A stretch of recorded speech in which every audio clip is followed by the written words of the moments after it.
Assalamualaikum warahmatullahi wabarakatuh. Kami dari kelompok 1 akan menjelaskan tentang kurikulum pendidikan di sekolah SMK Muhammadiyah 7 Gondang Legi.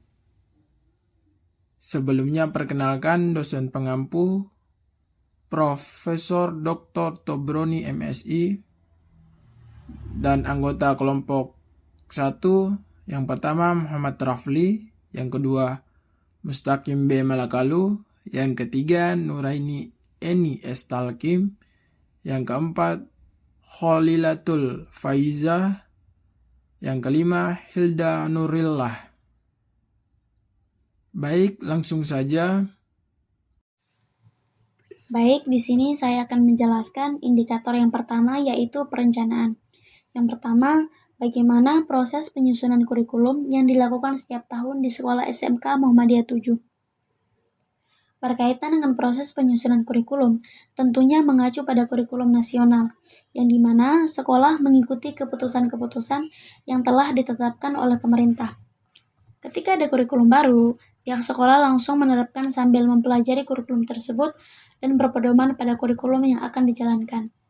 Selain kurikulum dari pemerintah, SMK Muhammadiyah 7 juga mempunyai mitra kerja dengan dunia industri dan dunia usaha.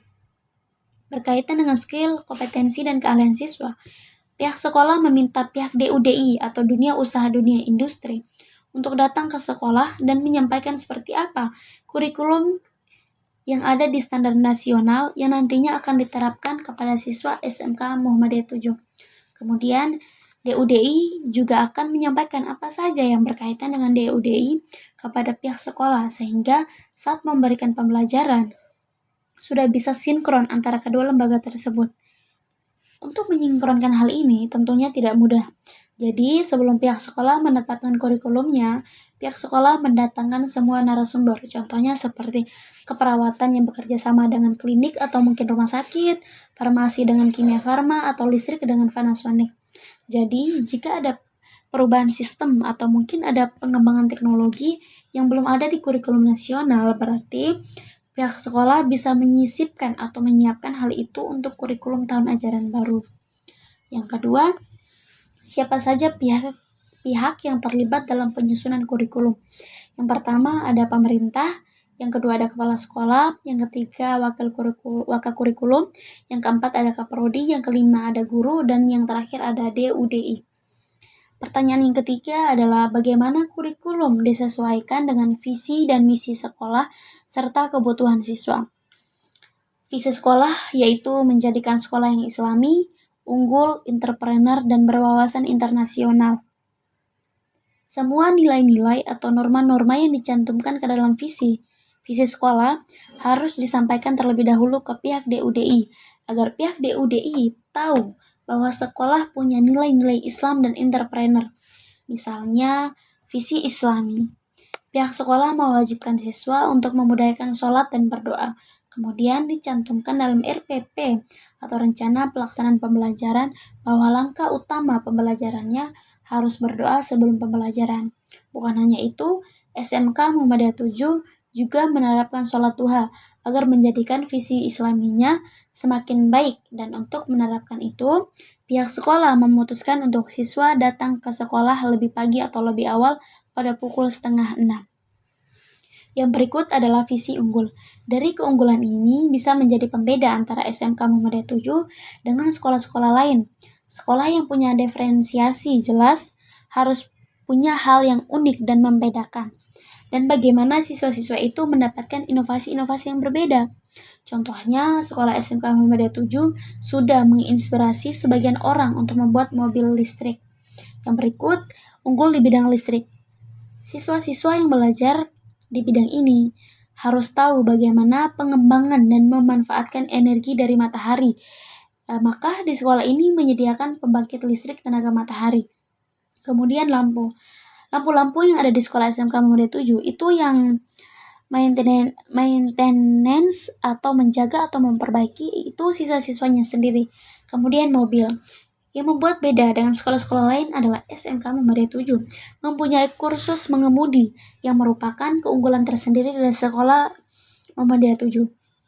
Kehidupan Sehingga siswa SMK Muhammadiyah 7 yang lulusan dari jurusan TKR atau teknik kendaraan ringan harus bisa mengemudi, dan kalau bisa dikembangkan berarti kemungkinan bisa mendapatkan SIM dari pihak sekolah.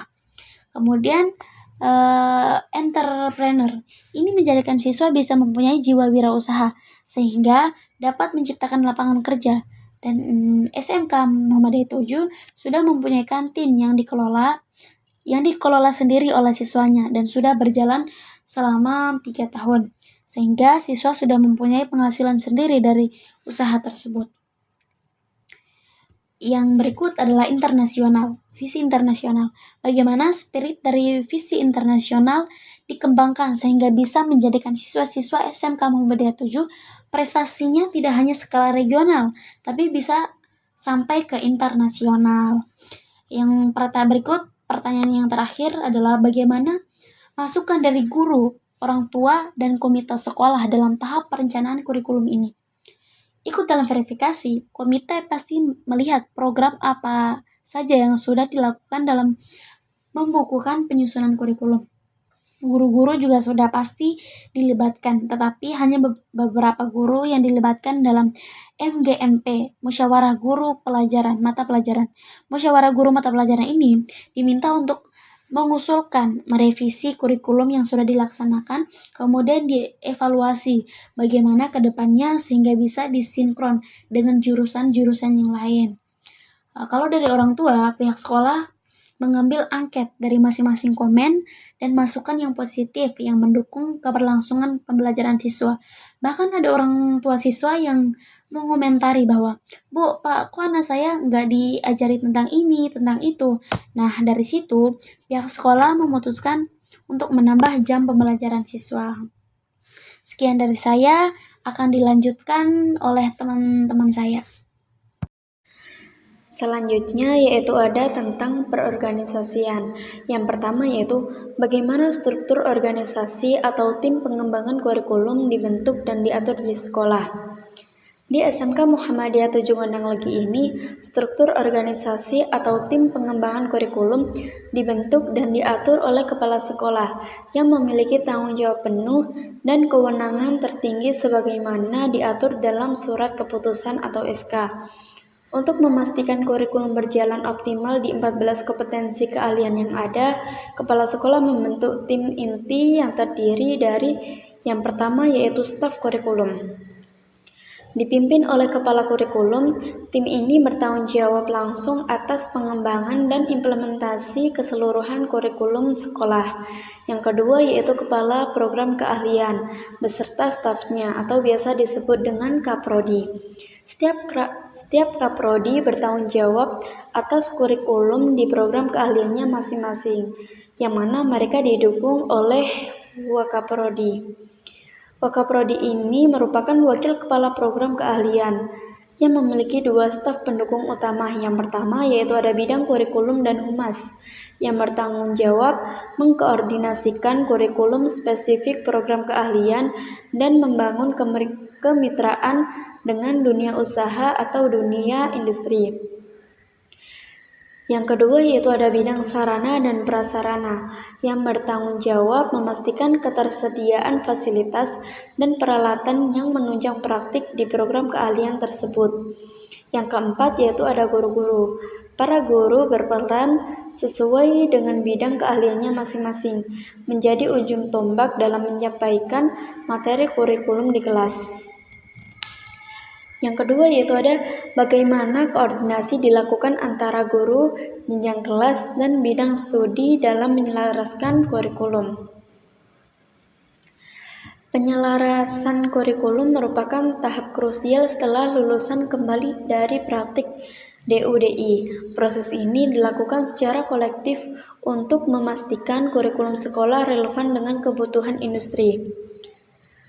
Dengan mekanisme, setelah data dan masukan dari DUDI terkumpul, akan diadakan pertemuan bersama yang melibatkan dinas pendidikan, perwakilan dari dunia usaha atau dunia industri, wali murid, serta guru atau pembimbing lapangan. Dalam pertemuan ini, semua pihak akan berdiskusi dan menyelaraskan kurikulum agar sesuai dengan standar dan tuntunan dunia kerja, sehingga lulusan SMK memiliki kompetensi yang relevan dan siap bersaing. Yang ketiga yaitu ada bagaimana pembagian peran antara kepala sekolah, kepala kurikulum, dan guru dalam pelaksanaan kurikulum. Dalam pelaksanaan kurikulum, kepala sekolah berperan sebagai pemimpin utama yang menentukan arah, membuat kebijakan, dan menyediakan sumber daya. Sedangkan kurikulum bertugas merencanakan detail pelaksanaan, pengembangan materi, serta melatih dan memantau guru. Sementara itu, guru adalah pelaksana di lapangan yang merencanakan, melaksanakan, dan mengevaluasi pembelajaran langsung kepada siswa, sekaligus memberikan umpan balik untuk perbaikan kurikulum. Ketiganya harus bersinergi agar proses pendidikan berjalan efektif dan menghasilkan lulusan yang berkualitas. Yang keempat yaitu apa peran teknologi dan sarana pembelajaran dalam mendukung struktur implementasi kurikulum. Jadi media dan teknologi memegang peran yang sangat penting dalam mendukung implementasi kurikulum, terutama dalam menunjang proses pembelajaran bagi para siswa. Ketersediaan media dan teknologi yang memadai seperti akses internet, perangkat komputer, aplikasi edukasi, atau alat peraga interaktif sangat membantu guru dalam menyampaikan materi secara lebih menarik dan efektif. Bagi mahasiswa, media dan teknologi ini membuka kesempatan untuk belajar secara mandiri, melakukan eksplorasi, serta mengembangkan keterampilan digital yang relevan dengan kebutuhan masa depan. Dan yang terakhir yaitu bagaimana sekolah mengelola dan memanfaatkan sumber daya waktu, fasilitas, dan dana untuk pelaksanaan kurikulum. Jadi itu lebih kepada pemantauan waktu belajar dan kebutuhan sarana, yang dimana proses pemanfaatan waktu belajar ini telah diatur secara ketat sesuai dengan kalender akademik. Kalender ini disusun berdasarkan integrasi dari kalender nasional dan kalender khusus yang diterbitkan oleh Muhammadiyah, yang memastikan bahwa semua kegiatan belajar mengajar berjalan sesuai jadwal yang telah ditetapkan. Sementara itu, sarana dan prasarana sekolah seperti ruang kelas, laboratorium, bengkel praktik, perpustakaan, dan fasilitas pendukung lainnya selalu disesuaikan dengan kebutuhan nyata guru dan siswa. Hal ini bertujuan untuk memastikan bahwa setiap komponen pendukung pembelajaran tersebut berfungsi secara optimal, sehingga guru dapat mengajar dengan efektif dan siswa dapat belajar dalam lingkungan yang kondusif. Baik, di sini saya akan melanjutkan indikator yang ketiga, pelaksanaan dan penggerakan. Pertanyaan pertama, bagaimana evaluasi pelaksanaan kurikulum yang sudah dirancang atau sudah diimplementasikan? Kurikulum memiliki 3 tahapan. Yang pertama semester, yang kedua tengah semester, yang ketiga tahunan. Di sini kurikulum mengadakan supervisi kepada setiap guru, diawali dari semester awal atau semester ganjil, apakah sudah menggunakan kurikulum yang sudah disepakati dengan membawa RPP atau rencana pelaksanaan pembelajaran, dan prota program tahunan. Ujian tengah semester di sini akan ada evaluasi terhadap penilaian murid, apakah ada yang tidak lulus, dan apabila ada murid yang remedi atau tidak lulus, para guru akan mengkaji ulang apa penyebabnya, apakah anaknya atau materinya yang susah. Kemudian, apabila siswa akan melanjutkan ke jenjang tinggi yaitu kuliah, sekolah akan mengidentifikasi apabila banyak yang tidak diterima, maka akan dievaluasi apa penyebabnya. Lanjut pertanyaan yang kedua, bagaimana nilai-nilai khas sekolah diintegrasikan dalam kegiatan pembelajaran sehari-hari? SMK Muhammadiyah 7 ini memiliki nilai-nilai khas atau value seperti hidup disiplin dan berakhlak jiwa raga. Ini menjadi ciri khas tersendiri dari sekolah-sekolah yang lain, seperti beberapa contoh. Yang pertama, masuk sekolah jam 6.50. Akan tetapi, para murid wajib datang jam 6.15. Yang kedua, mematuhi rute jalan yang sesuai dan antri. Yang ketiga, hidup disiplin. Yang keempat, entrepreneur dan inovasi. Di sini para guru ditantang apakah materinya dapat menginovasi para murid dan dapat berentrepreneur. Yang kelima, berorientasi teknologi, jaringan, dan pengamatan kerja. Di sini, murid selalu disampaikan harus siap bekerja ketika nanti sudah prakerin atau PKL di kelas 11. Apabila murid sudah ada ingin rasa bekerja, maka sekolah akan mendukung usahanya. Lalu, bagaimana dengan pembelajarannya? Bisa dengan online. Maka, apabila menginginkan kerja sebelum lulus, sekolah akan mendukung dan ada semangat tersendiri dalam jiwa murid. Yang keenam, Allah Subhanahu wa Ta'ala adalah tempat berserah diri dan berdoa. Di sini juga mengadakan setiap pagi melaksanakan sholat duha berjamaah, sholat maghrib berjamaah, dan membaca zikir pagi dan petang berjamaah. Yang ketujuh, tekad untuk menjadi sekolah kelas dunia. Di sini sekolah mempunyai harapan ketika kita mengikuti kegiatan, jangan yang biasa saja, harus sungguh-sungguh seperti pembangunan di SMK Mutu ini. Memiliki ikonik tersendiri seperti gedung yang memiliki 7 lantai, yang memiliki filosofi, makna, dan lantai 7. Yang pertama, Sekolah Muhammadiyah lantai 7. Dan dibangun pada bulan 7 dan diresmikan pada bulan 7. Sekian, terima kasih. Baik, terima kasih. Selanjutnya saya akan menjelaskan tentang indikator yang terakhir, yaitu controlling atau pengawasan kurikulum. Langsung saja poin pertama, bagaimana sekolah melakukan monitoring dan evaluasi terhadap implementasi kurikulum di kelas. Untuk monitoring, Bapak Wakil Kurikulum yang kami wawancarai melakukan supervisi dan pengumpulan RPP kepada setiap guru-guru setiap tengah semester. Jadi setiap tengah semester itu beliau melakukan supervisi dan melihat apakah kurikulum yang telah disepakati itu diterapkan dengan baik oleh guru-guru atau tidak. Nah, bagian evaluasi juga di sekolah ini memiliki 3 tahapan evaluasi kurikulum. Yang pertama adalah setiap tengah semester, yang kedua adalah tahunan atau kenaikan kelas, yang terakhir adalah ketika siswa akan lanjut ke jenjang yang lebih tinggi atau kuliah. Nah, setiap tengah semester ini beliau melakukan supervisi dan juga melihat apakah nilai anak-anak setelah ujian itu baik. Lalu setelah itu beliau akan melakukan diskusi bersama guru-guru apakah ini yang bermasalah muridnya ataukah memang materinya yang terlalu sulit. Jika sudah demikian, maka lanjut lagi ke tahunan. Lalu saya menaikkan kelas. Tentu saja laporan-laporan itu pasti memiliki perkembangan siswa. Maka lakukan lagi rapat lagi. Yang terakhir adalah ketika ingin lanjut ke jenjang yang lebih tinggi. Ketika SNBP atau SNBT, maka beliau melihat apakah banyak siswa mereka yang lolos ke jenjang lebih tinggi atau tidak.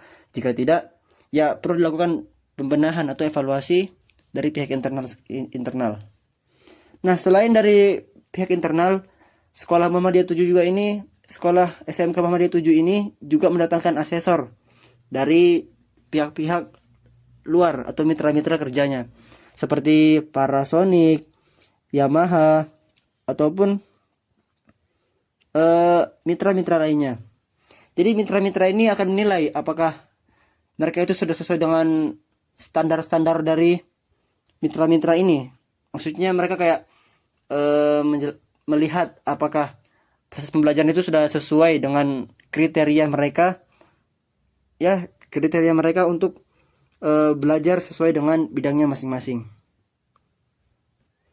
Yang kedua adalah apa saja indikator yang digunakan untuk menilai keberhasilan pelaksanaan kurikulum.